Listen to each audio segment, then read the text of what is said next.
Everyone, Survivor Specialists John and McKenna are back to rewind episode 2 of season 45 of Survivor.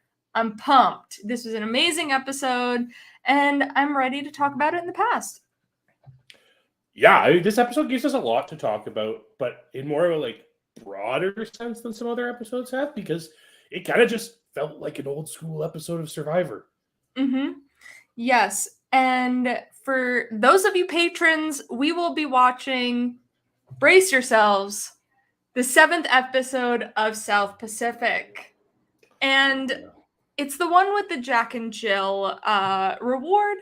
And I asked John, what would it take for him to watch Jack and Jill again? And he said 10 more $20 patrons. So if you're a $1, $5, $10, bump yourself up to a $20 patron. John is going to watch it live on the Discord with everybody, so you can join in and watch him suffer. It's going to be great.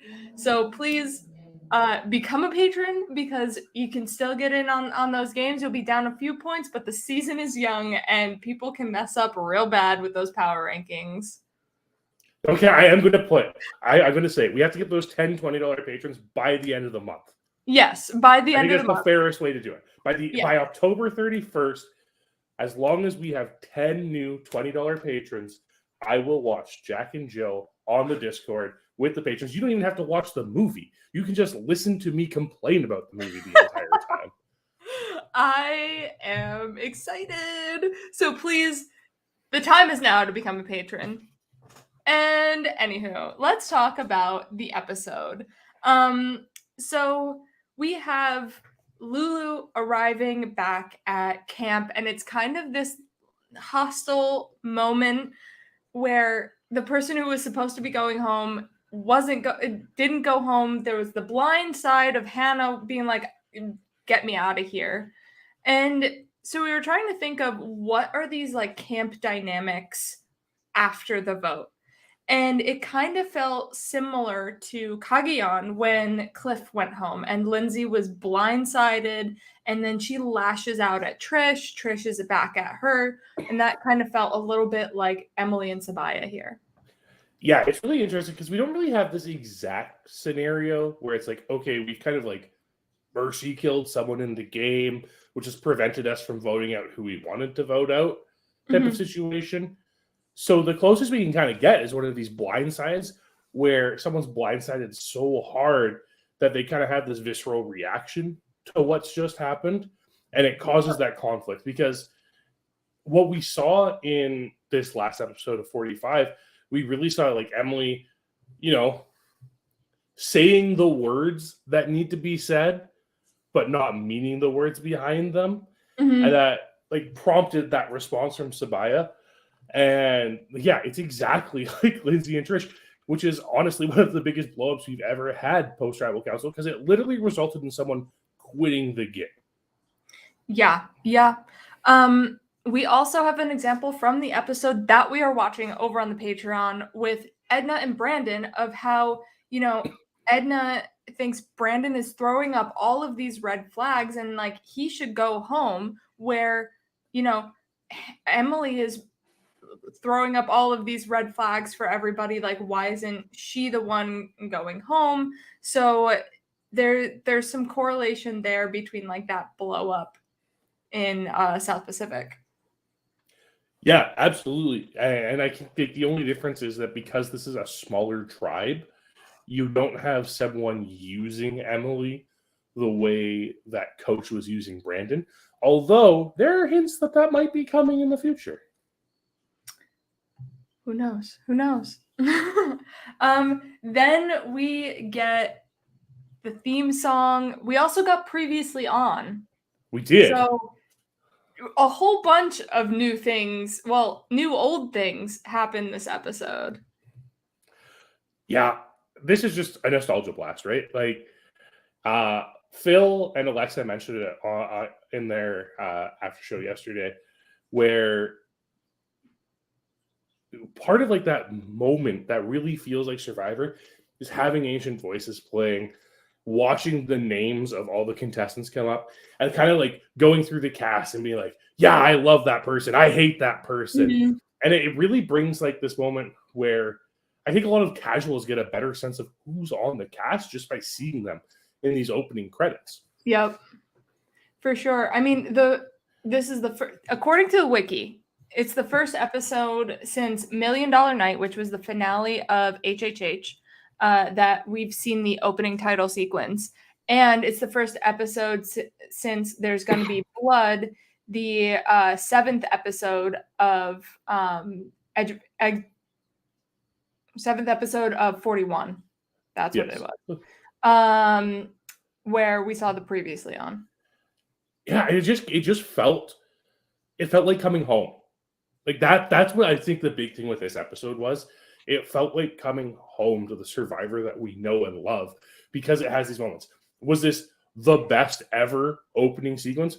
No. If I'm thinking of the best ever ones, I'm thinking of like Pearl Islands, of China. I mean, obviously, like, these are some of my favorite seasons.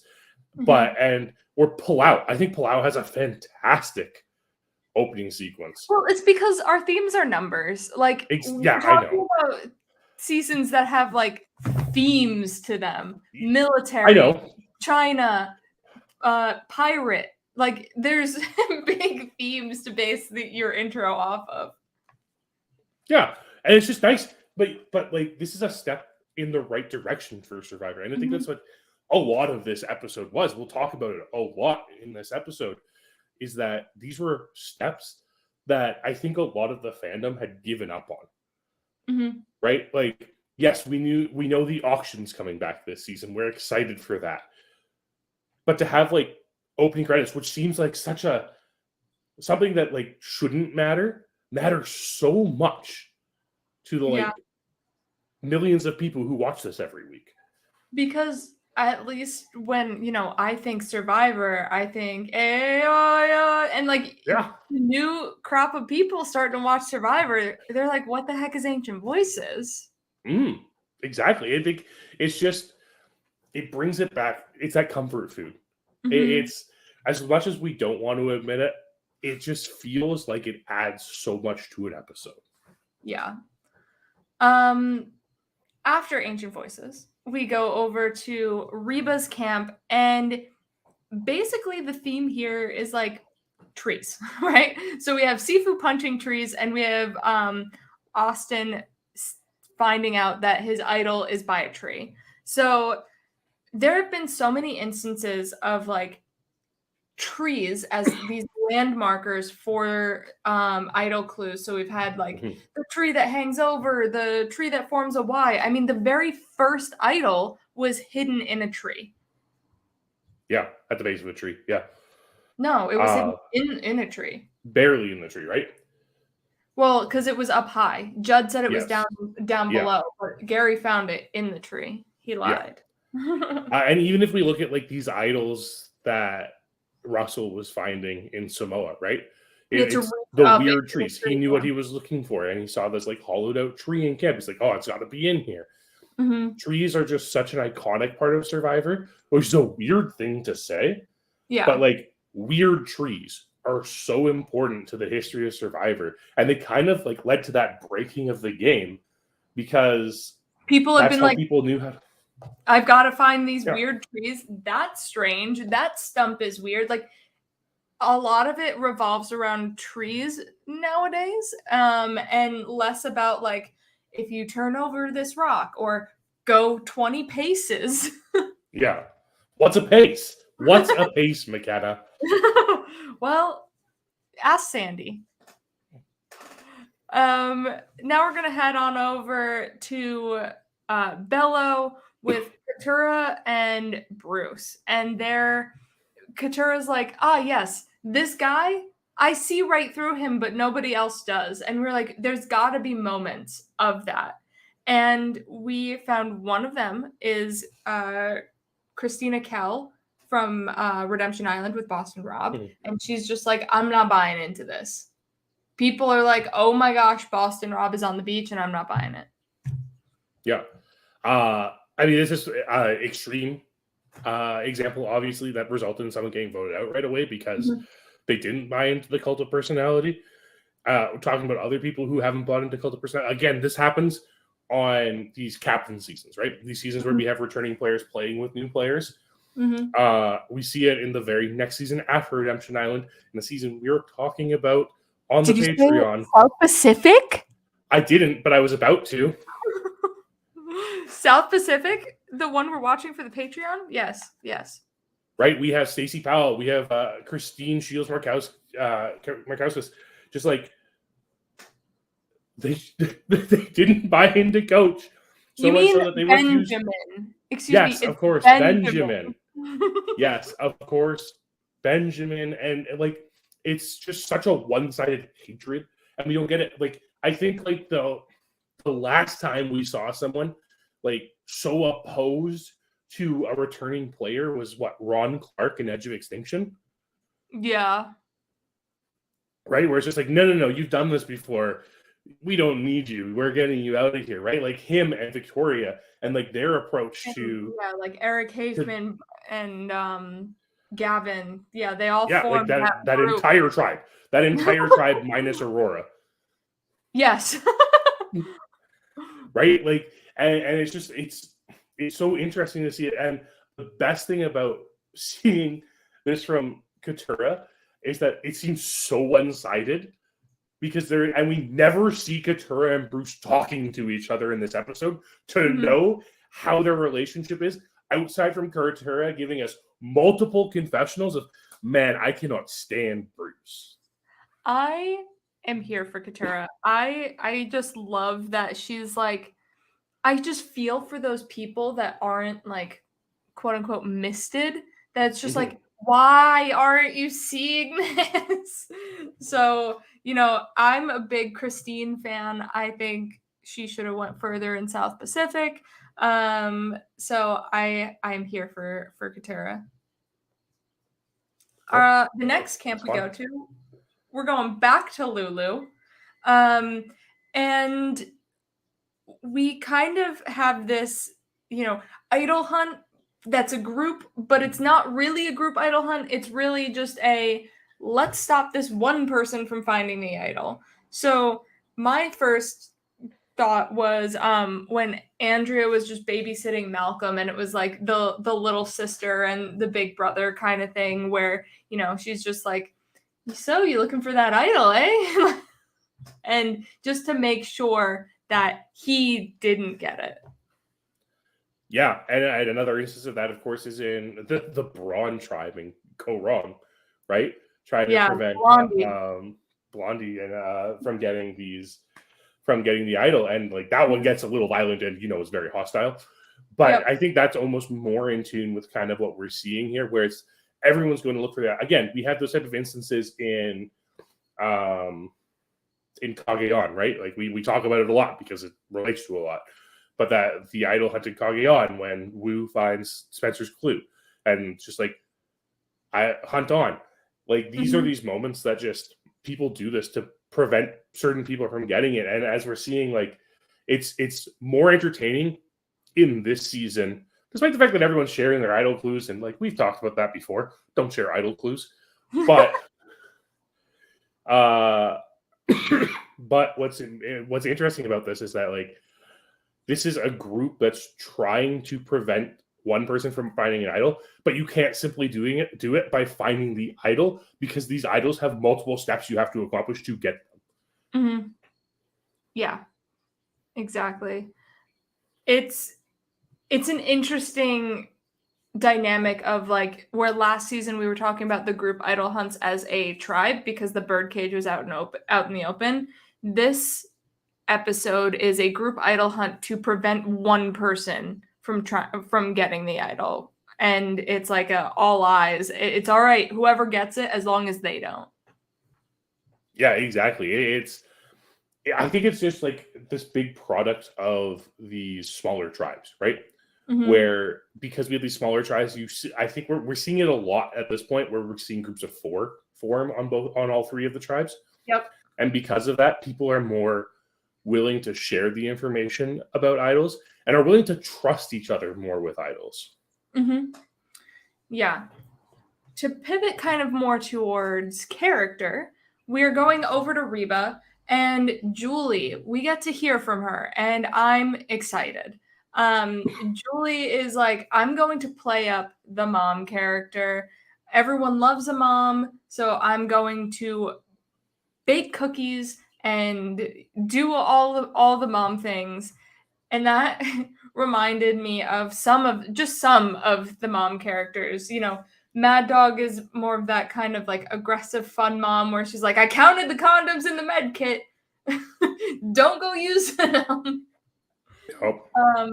Then we have like Mama from Marquesas, where, you know, she was given the nickname Mama. So she, you know, was putting the tools away in a certain spot and bossing everybody around, trying to keep the camp orderly. Actual, like, you know, mothers in the game with their daughters, Laura and Tina in Blood versus Water, and Laura also does it a little bit with like Kelly and Monica in Samoa. But like, we have these mother figures in the game with their daughters. It's really interesting seeing like this contrast between like these mother characters who are so endearing, people trust them so much, as opposed to father characters like Bruce, where it's not that you don't trust them, but you feel like they're just like, you feel so much more susceptible to the mother characters and willing to go along with what they're saying. I don't know, like societal stigma, who knows? But for some reason, like someone like Bruce, who's coming off as like fun loving and stuff, but kind of bossy, as opposed to someone who's taking on a motherly role, a caring role, to like harbor everyone and protect them from everything, keep them in line, but like not push them too hard. It's so interesting seeing the contrast between those two archetypes. Yeah, exactly. And speaking of another contrast to that mother figure is Reem. Reem was a mom, but she went into the game being like, I am not the mom here. I am, dude, what's up? Like, let's chat.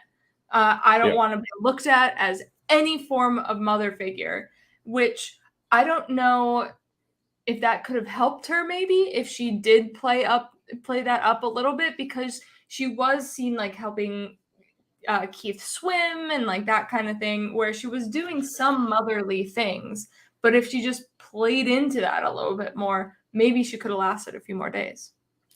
Yeah, it's a good question. And it's really interesting. It's kind of like this, almost this like decision an older female player has to make when playing the game. Do you embrace the mother role or do you completely spurn it? Yep, exactly. But we get a little bit more out of Julie here. Not that she's just playing the mom role. She basically found her sort of Malcolm to her Denise, where, you know, that older woman pairing with the younger guy in Drew. Yeah, this is an interesting pairing. And just like as we're starting to learn more about these people, I think they'll get along quite well. I just don't know. I'm still not at a point. I know Phil and Alexa were talking like Drew's screaming winner after last night's episode. And I don't blame him. Like that edit was really good for Drew last night. But I still don't know what he brings to the table. I don't know what brings. Yeah, I don't know what brings him to the table. So it'll be interesting to see what he brings to this pairing, because he doesn't have the obvious Malcolm strength. Right. And we'll see later on when we talk later on. Julie is not his number one. So we'll see where that goes. So is this like a Malcolm Denise situation? Is this more like a Cochrane and Dawn situation on Caramoan? Where like they kind of bring similar things to the table and they just get along. Cochrane Dawn South Pacific. Hey, go over the Patreon, become a $20 patron so we can force John to watch Jack and Jill. Yeah, and those are the big questions. And that's, again, even in this episode later on, we see Bruce talking to Brando about like, hey, oldest guy, youngest guy, like maybe this is something that no one will see coming. But do we almost expect the older woman to gravitate towards the younger male character because it is kind of like a mother-son situation? Because it is like that age, just enough of an age gap that it feels more natural for them. Yeah, and I believe Julie even said she has a son around Drew's age. Yeah, exactly. So it fits. And we're going to go over to Lulu for another kind of mentor situation where Caleb is kind of teaching Emily how to play the game from a social standpoint, because she kind of has the strategy but doesn't have the social to integrate into it to make her strategy better. So he's giving her all these tips, and it kind of felt a little bit like Tyson and Coach in Heroes versus Villains, where Tyson is like, dude, they don't care about your stories. They just want to, play the game and get on with it. And it was that like mentor, all right, let's play the game how, the normies play it. Mm-hmm. Yeah, I mean, it's really interesting because from what we saw in the episode, Caleb seems to be the only person willing to engage with Emily in this way. And this is kind of what I was mentioning earlier when I said Coach had that power over Brandon in the South Pacific. I don't think Caleb will ever have power over Emily, because I don't think she's the type of player that would ever let someone have power over them.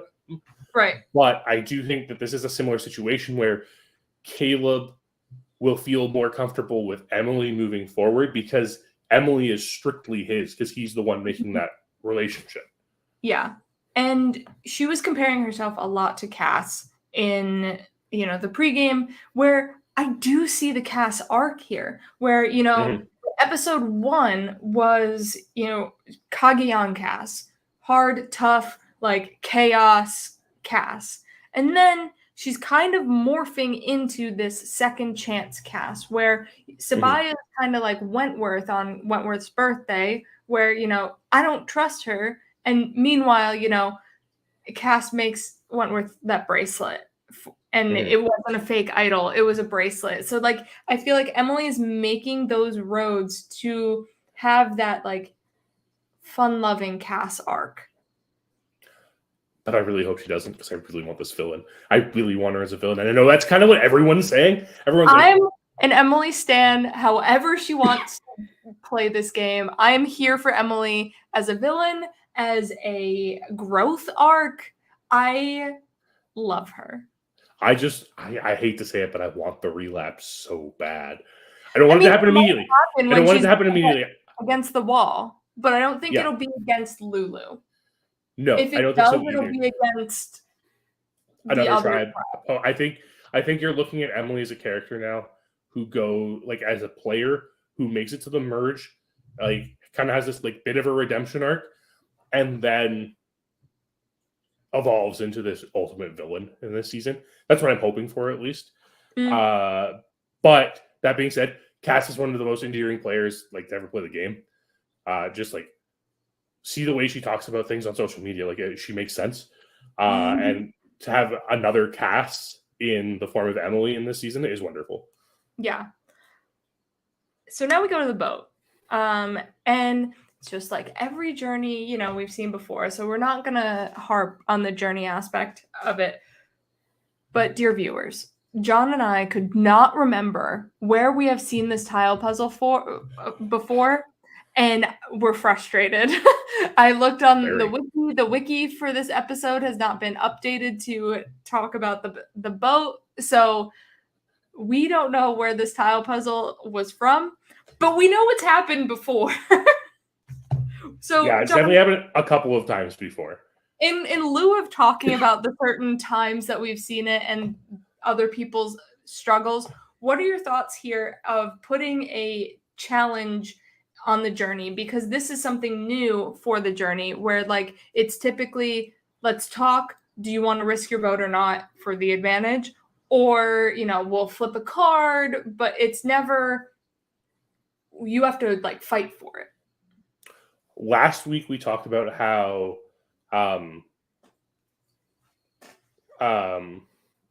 what is that thing called from last week? The Strength or Savvy? Yeah, Sweater Savvy. Sweater Savvy. How Sweater Savvy was different, and like kind of different from what we've seen in Survivor before, because it's a time challenge. And the second episode in a row with a time challenge. Like, whoa, that's already fascinating. 3 minutes doesn't seem like a long time, but also seems like a long time if you're like overconfident. And this is such a great idea. This feels like production following through with what they said. We filmed this season knowing we had 90-minute episodes, and we had to fill that time somehow. And knowing that on a 26-day season, you still can't have reward challenges to fill up time. So we get this little bit of like a semi-challenge in here where we have people racing against the clock.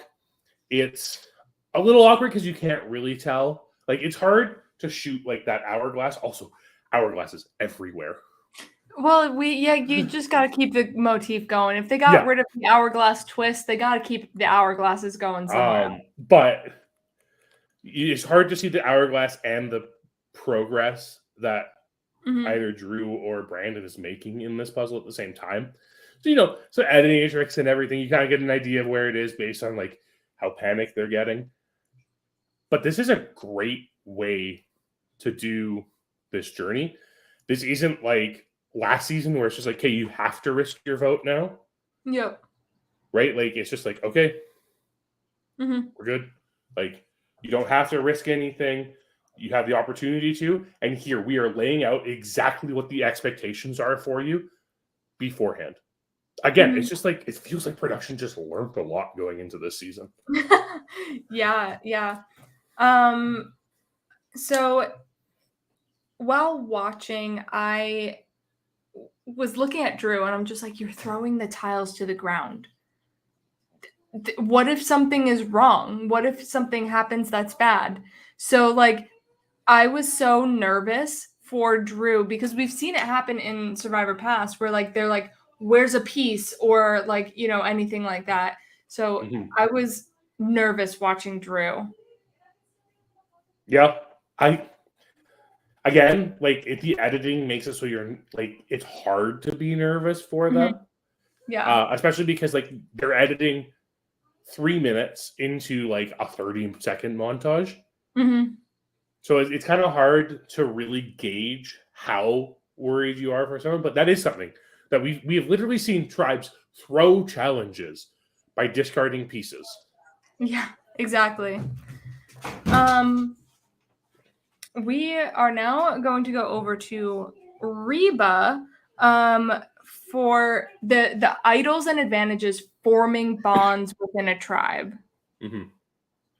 So our first example is kind of like the idol with Taj, Steven, and JT in Tocantins, where that like really bonded the trio of we can use this moving forward for us three. We're the final three. Yeah, this is interesting because like obviously you have that bonding. We also have the other way that Drew phrases it with this like idea of like a tribal bond, where he reveals his safety without power. He's like, we can use this as a tribe, hopefully to save one of us if like we feel we're in a lot of trouble come the merge.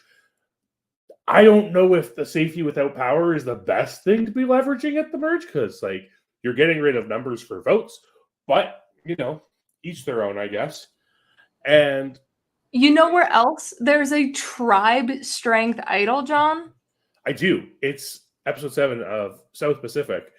Despite the fact that the idol was found in an episode prior to that, Coach thinks it's so important for the tribal, like for everyone to unite the tribe and, to quell Brandon's paranoia. Exactly. That he shares his idol with the entire tribe. We'll get more into it over on the Patreon. Become a patron, please. We're begging you so I can torture John. And now we're going to head over to Bello. For a little tube top action, we see that all the girls are wearing the buffs as tube tops ever since season 1. They've always worn the buffs as tube tops. But I love Brandon, like Brando, showing his, getting along with the girls and just being like, oh yeah, hey, I'm putting on the tube top. I mean, the advantage of being the skinny guy on the tribe, I'll say that as a larger gentleman. But McKenna, did you see that like other male Survivor contestants were doing this last night on Twitter and Instagram? Oh my God, no. Yeah. Like, this is hilarious. And I'm really glad the community embraced it as well as they did. Because, the tube top buff look is a staple in Survivor. It's something we've been seeing since Borneo. Yeah, exactly. And I feel like people have, some guys have done it in the past as like jokes, but I feel like Brando had a little bit more genuinity to it, where it was like, all right, heck, like I'm hanging out with the girls. I'm gonna, it's kind of like he was invited to the sleepover. Yeah, that's a good way of phrasing it. So now we're gonna get to the challenge, and we've seen smashing boxes many a time before. So I want to talk about the 3-tier balance beam, and a lot of times this 3-tier balance beam has been like one person has to cross it, and then you can use the lever, and it forms just a regular just path to go across. But it was interesting that they now put the 3-tier balance beam in the water, where it's making it so much more difficult. And already so many people have had trouble with balance, not only balance beams, but balance beams in water. And now you're adding 3 levels to it. And like 3 levels is not a joke. Like this balance beam gets, I know the width of the balance beam stays essentially the same throughout it.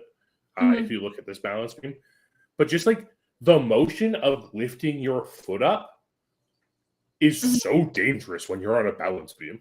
Yeah. That it's so easy. And like if we look at some of like the greatest failures in balance beams, someone like Chris Darty, even like take this with a grain of salt there, listeners, because I am going to say Suri. I'm not saying Suri is a bad Survivor player. I'm saying she's bad at balance beams, and we, especially in the water. We also have Tiffany. Right? And Tiffany, like we have these legendary Survivor players who suck at balance beams, so that speaks really well for Kendra.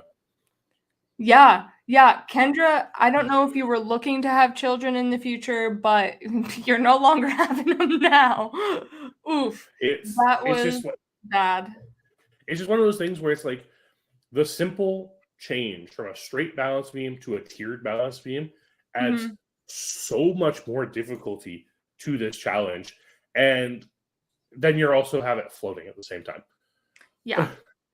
The last part of this challenge was the coral puzzle, and which is basically the fire puzzle, but it's coral, which it's nice to have it as something like not fire, where they don't have a 3D printed piece of it, but it's essentially the same type of puzzle. And I like that they changed up the design because of last season.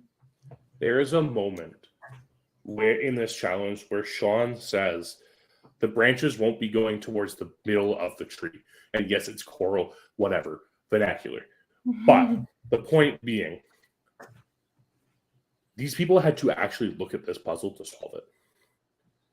Yes. This actually felt like to do the puzzle. This felt like an old school Survivor puzzle where it genuinely felt that it was the great equalizer. And we saw a team come back to win, to secure immunity because of a puzzle. Like, and this wasn't because their puzzle person had practiced puzzles beforehand. It was just genuinely because they worked hard at a puzzle and they almost won the entire challenge because of it. Yeah. But, we are seeing Lulu go back to tribal council here. And during their scramble time, Emily gives Sabaya her shot in the dark. And that is a personal advantage, that everyone gets, but a personal advantage that she gives to someone else as a sign of trust. And that kind of resembles Sarah's steal a vote that she gives to Suri in Game Changers. It's possible it resembles it more than we think, too. Because one question that I saw floating around on social media yesterday, can someone use someone else's shot in the dark? Big question. I don't think they can because it is technically tied to their vote. Well, they could use the shot in the dark once, and then the next tribal council say they survive. The next tribal council use another shot in the dark. Potentially. I don't know. This is a question. Jeff, if you already answered this, thank you. If not, I want an answer. I want an answer from production. I want to know, because if that's the case, if you can't use someone else's shot in the dark, this is exactly like Sarah giving Suri the steal of vote, because Suri couldn't use that steal of vote despite the fact that she tried. She couldn't use it because of the fine print on it. Right. This isn't the same as like giving someone an idol and hoping they don't use it themselves. Exactly. Well, we have that instance in South Pacific. In the episode that we're watching for the Patreon, Ozzy gives Cochran his idol before he is voted out of the game. And it's a sign of trust. Like, I'm doing this to save your ass. And I'm going to get back in this game, and you best give it back to me, boy. Yeah, and I mean, that really comes into that really plays into one of the major themes I think this episode of 45 really harps on, and that is trust. There's so much trust going on in this episode. We have this idea of strength versus trust going on with the Lulu tribe. We have the idea of trust through secrets happening on the Reba tribe. And we have this idea of trust on the Bello tribe between people like Katura not trusting Bruce, and Kelly and Brandon being in the middle and being trusted by everyone. There's just so much trust. And yes, trust is obviously an overarching theme of Survivor in general. It just really comes to the forefront in this episode. Yeah. And then we also see like a production intervention of idol trust in Winners at War, where you had to give half your idol to someone in hopes that they also give it back to you after tribal council or like that day. Well, it's the same with we had in HHH with Lauren giving part of her idol to Dr. Mike. And he threw it in the fire. He was like, nah, you ain't getting this idol. That lack of trust. We also had that trust idol was also the return from exile, or from the Edge of Extinction, right? Where you had to give it to someone to survive a tribal council, then you could get it back for it to actually be an idol. Yep. Survivor has tried to push trust down our throats a lot and artificially create it in recent seasons, but it finally seems like, to quote Phil, the players are playing, and that's what's going. That's what's driving the narrative right now, is the players are just playing with the tools they're being given.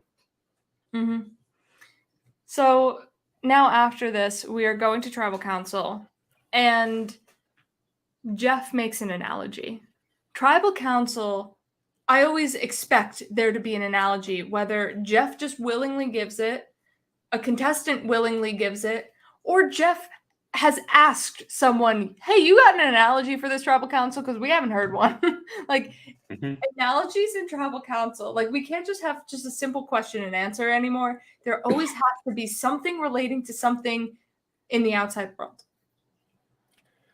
Yes, but Jeff comparing his experience of not making a basketball team and being the water boy instead, perhaps the best analogy we've ever had in Survivor. Yeah, I mean, Brandon would have loved to be the water boy, but they unfortunately did not need one. So that's basically this episode of season 45. Yeah, it is. It was a great episode. What a fantastic start this season's had. I know the conclusion of the premiere was a sour taste in a lot of people's mouths. Go back and watch the episode again as a whole now that you know what's going to happen. It's still such a great episode. This season's just, it's revving up. I'm concerned because we're already 2 episodes in and everyone's singing praises, but this season's revving up to be really good. Yeah, I'm excited, though it has made John and my job a little bit harder because I feel like these players are doing a lot of new things. Production's doing new things where, we can't totally relate some things, but I just love the season, and I love how we picked this episode of South Pacific based on a few things, but then after watching it, caught some things that relate to 45 a little bit more, and so I like how 45 is giving us not as direct stuff for the rewind, but it's making us like open to watching this episode of South Pacific and then, you know, discovering more things throughout it. Yeah, exactly. John, what do we got going on in the Specialist universe? We have so much going on in the Specialist universe. First off, we always have Phil and Alexa following up every single episode of Survivor with their breakdown of the episodes. We have McKenna and I with the Survivor Rewind every Thursday. Although McKenna's not here next week, I'm going to have a special guest instead. Whoa! Yes, I will not. I will be absent next week, and John will have a very special guest, one of my favorite people, Alex Trias from Reality. Is it Reality After Show now. Reality. Yes. They've changed so many times. Alex Trias from Reality After Show will be subbing in for me here. And then become a patron. Just become a patron. Please. Get the Discord. Become a $10, $20 patron. You get to listen to McKenna and I talk about whatever episode we're referring back to in our Survivor Rewind. You get to listen to McKenna and Celestina talk about the amazing race. You get to, if you're a $20 patron, you get to listen to Phil's after show. You can, it's still early in the season. You can still get in on the fantasy game and the power rankings. You're not that far behind. You can still get in. I don't know how many people had Brandon's last place in their power rankings. Like, that you could really get in. I think a lot of people thought Emily was going home this week. Yeah. But, and of course, like, I guess I have to say it, if we get 10 new $20 patrons by the end of the month, I will watch Jack and Jill on the Patreon or on the Discord. Everyone can join to watch, but we need 10 new $20 patrons by the end of the month. Let's go. Let's make John suffer. I'm excited. And then, of course, this week, Phil and Alexa will be joined by Lindsay Carmine from Survivor 43 to give us their predictions and power rankings. That's going to be at 7 p.m. Eastern on Sunday. You're going to want to tune into that. That's all we got coming, but there's so much more.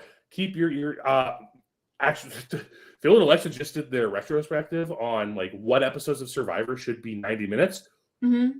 What an interesting thought experiment that is. Take a look, become a patron, follow us on TikTok. Follow us on TikTok. All the things. Do all the things, please. We love you. And we'll see you. Well, John will see you next week. I'll see you Friday over on the Patreon. Bye.